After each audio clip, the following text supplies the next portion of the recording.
everyone. We're live here in Philadelphia at the International Microwave Symposium, IMS 2018.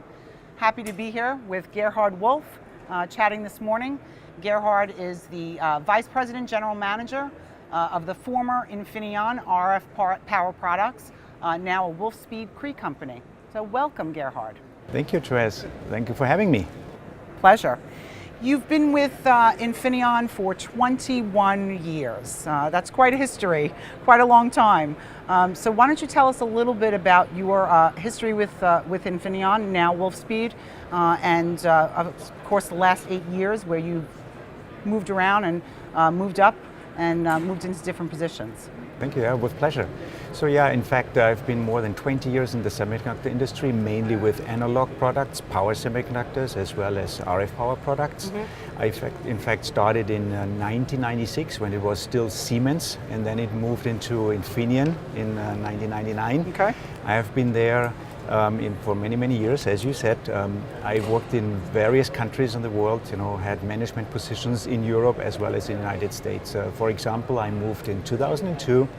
I came to the United States for the first time, ran a regional organization for mainly power semiconductors, and moved then in 2005 back to Europe, lived in Austria for 3 years, and came back to the United States in 2008. So I have been now here back in the US for more than 10 years.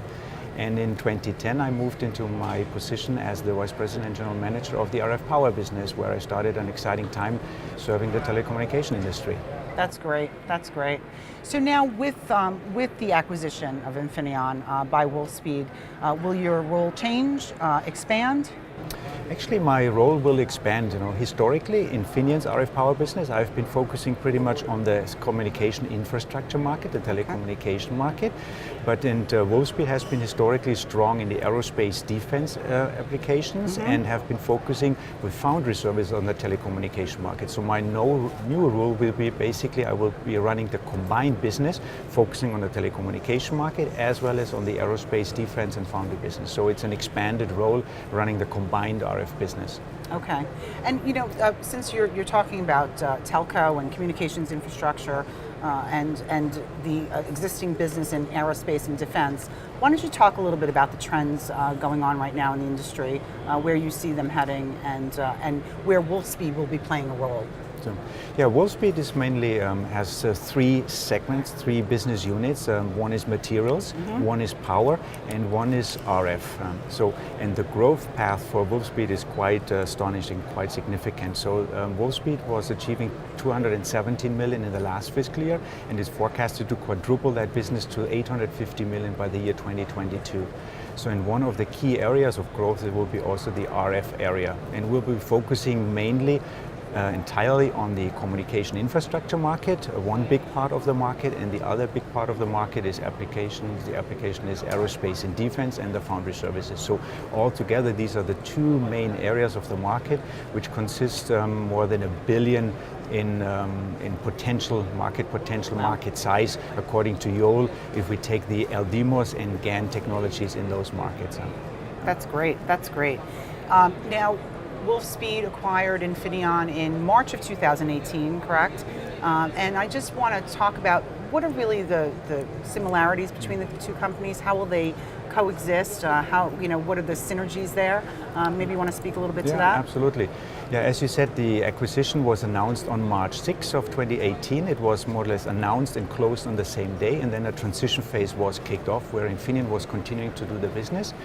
We have now successfully transitioned the business into Cree, so the transition phase ended end of May, and the transition has moved very smoothly and very well, and closed quite on time. So now the business is fully operated by Cree, Wolfspeed. So talking about similarities,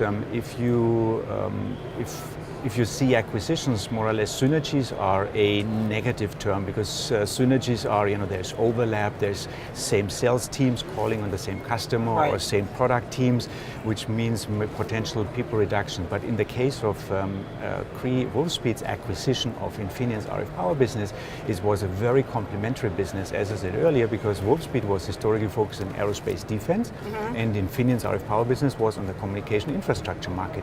So there were almost no synergies technologies from the service of overlap. It was mainly very complementary. Therefore, it was a perfect fit for the both companies, for the both businesses to combine those. Yeah. Okay, okay. So, and for this particular show, what is the real focus? Is it on is it both industries, the aerospace and defense, as well as the telco communications infrastructure markets? absolutely. So if I look at the entirety of the RF power market, as I said, roughly $1 billion. If you look at LDMOS and GaN, so that market is comprised of these two main areas: telecommunication, communication infrastructure, as well as aerospace and defense. And the show here, we have customers coming, visiting us from the communication infrastructure side.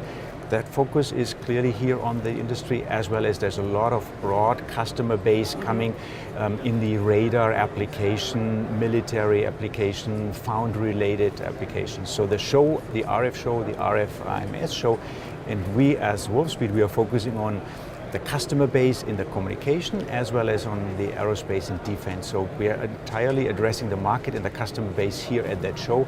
And Simon Wood was talking about the products we launched with respect to the communication industry as well as the aerospace products. Now we are addressing both markets in the entirety now with the combined business of Wolfspeed.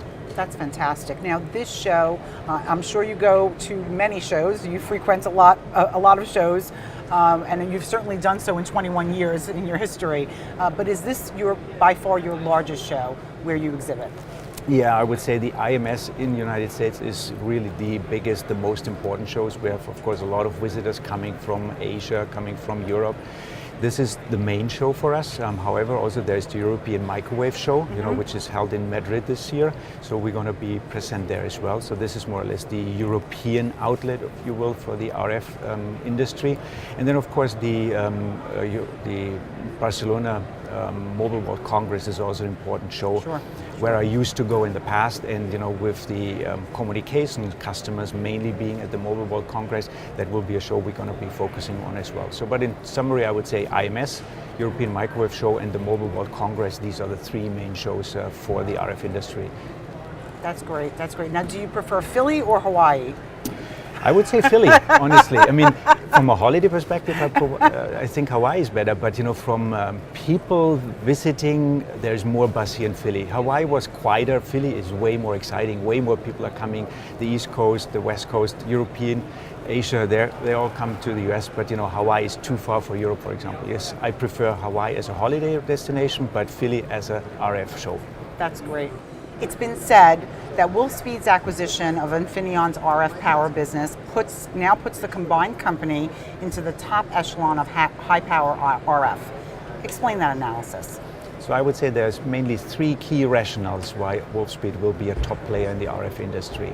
So number one is the application trend towards GaN on silicon carbide in mainly the telecommunication industry. Secondly is the capabilities Wolfspeed has with respect to gallium nitride on silicon carbide. And third is the breadth of portfolio, technology portfolio and customer access Wolfspeed will have. Let me explain each of the three a little bit more in depth. So number one, the application trend towards gallium nitride on silicon carbide. If you see power amplifiers in the communication infrastructure, they have to be more efficient, smaller in size, and also work at higher frequencies. And GaN on silicon carbide is the technology of choice for that application requirements. And so this gives a market opportunity for a decade to come. And Wolfspeed is perfectly suited for that gallium nitride and silicon carbide technology because of the unique capability it has. It has the materials, so it starts from the raw material all the way to the die as well as to the product, so it has everything vertically integrated. It's the only company in the world which has vertical integration from materials all the way to the GaNSig product. And so that is the second key principle, the key rationale why this will be a key player.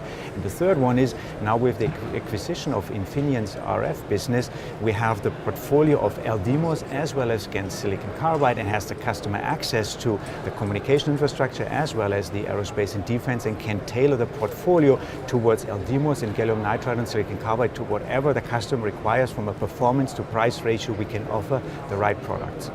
That's so great. These three rationales will put us in the top league of the RF players. Speaking directly to communications infrastructure, I know we're in 4G, we're shifting to 5G.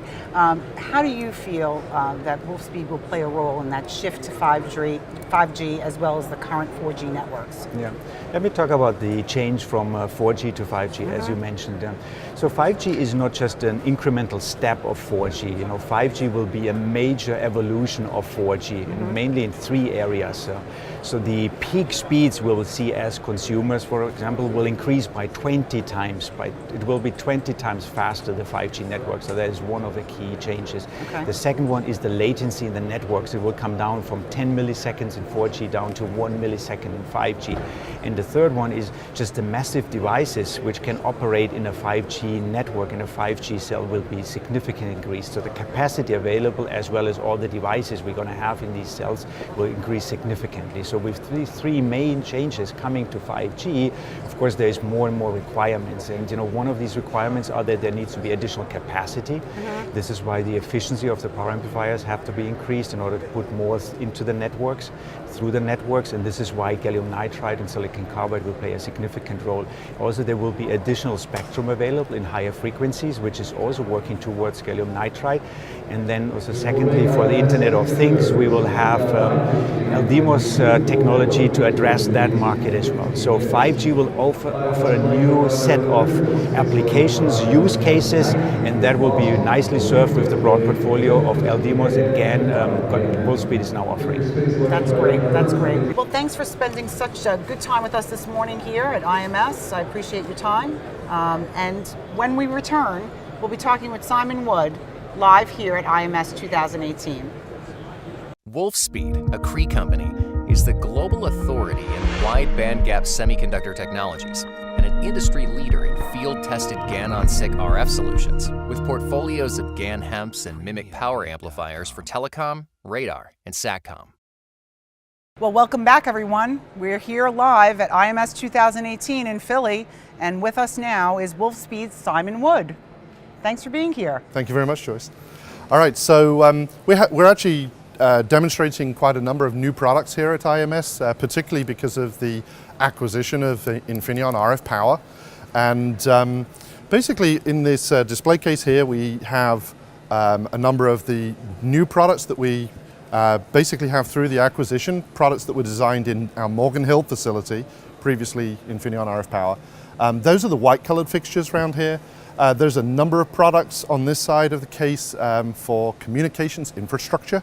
Those are products that we previously just did not have in our portfolio at Wolfspeed. And then on the left-hand side of the case here, we actually have some aerospace and defense products which the team in Morgan Hill have been developing.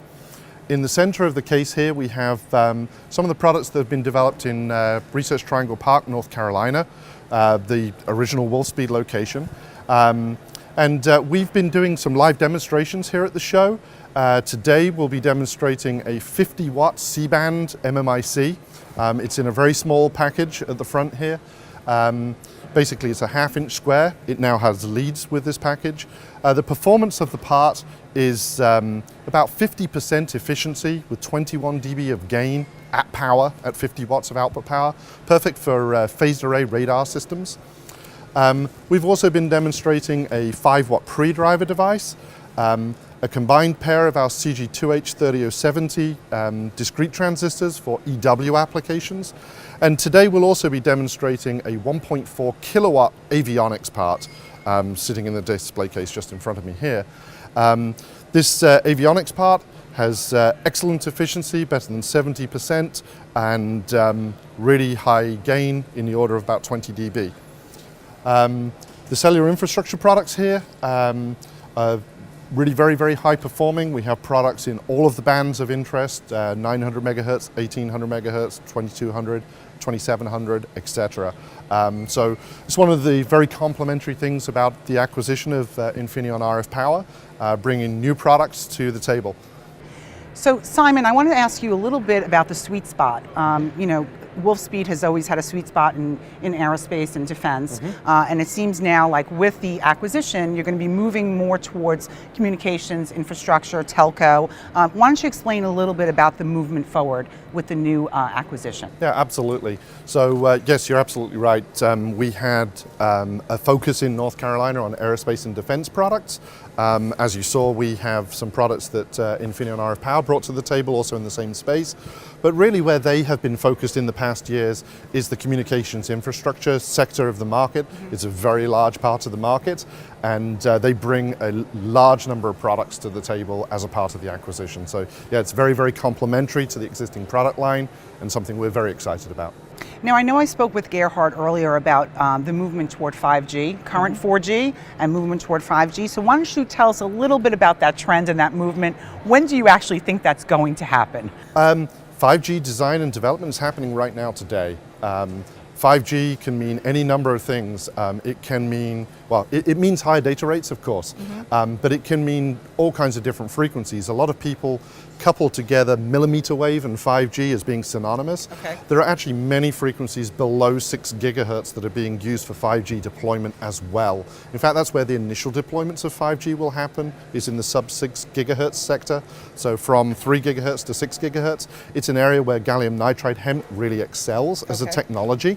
And in fact, some of the devices in the display case here for 3.5 gigahertz macro base stations are actually used for, they're being designed for 5G network rollouts. Okay. So it's already happening, but 5G, the big boom, will be soon, I expect. That's right. Okay, great. And how about aerospace defense? What are some of the newest items that you're focusing on for this particular show? So the newest items, we have our C-band radar transistors and also this big large power avionics transistor, 1.4 kilowatt. So aerospace and defense is really mostly about the radar, avionics and EW marketplace. Great. Well, Simon, this has been fantastic. Thank you so much for spending time with us this morning. Absolutely. Appreciate it. Have a great show. Thank you very much.